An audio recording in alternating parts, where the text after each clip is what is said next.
Normally this kind of a width, I'd get 2 lots out, so like 6 or 8 out of there and another 4 out of there. But at the moment I'm making some big ridge tiles, which I need to be really wide, so I'm having to get fewer out at the moment. I did a 3.5-year apprenticeship.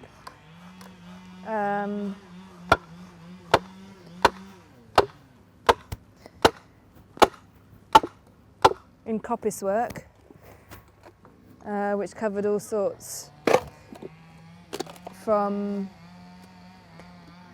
felling trees to coppicing to charcoal burning to making wattle hurdles, pole lathing, carving, and then I just carried on with whichever products I liked most or thought could make me a living. One of which is these. So now I'm just going to take the sapwood off. It's not always that easy to tell where it is, where it ends, but I can just see there.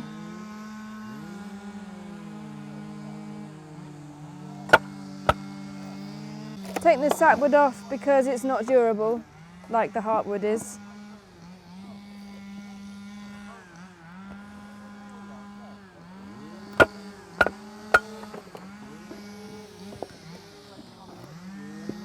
And now I have to decide on how I'm going to split it.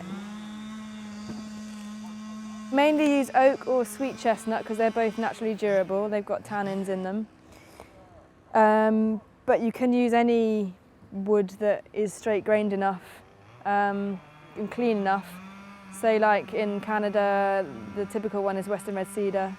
On the continent you get larch or other softwoods, and they tend to be much longer. But over here we haven't got a lot of choice of great durable wood, so it's oak or sweet chestnut basically. England hasn't got such a good history or recent history of management of oaks, standard oaks. It's a real shame. But we can get some out of from our coppice restoration work. As part of that we have to take down some of the standards because there's too many, and sometimes we get good quality oaks, so we can use them for this. Normally the easiest thing is just to split it in half, but I'm trying to get two. It's a bit trickier with this because I'm trying to get these 8-inch ones. So anyway, I might just get 2 and then trim them both off a bit.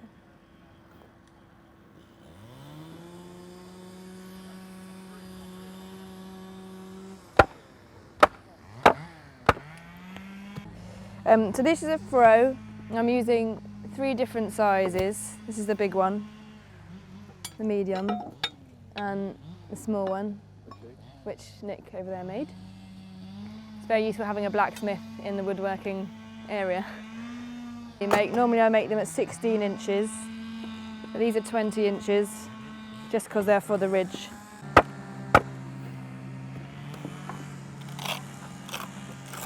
I just want to first of all just make the sides parallel.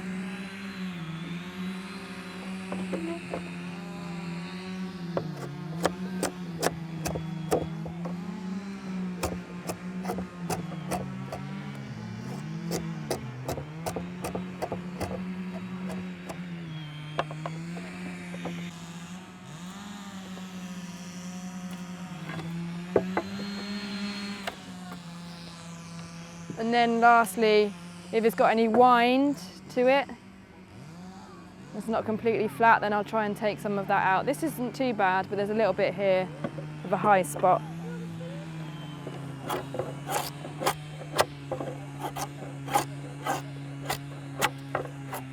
But this would probably take me a week to cover if it was battened already. Yeah. Probably maybe 1,000 shingles,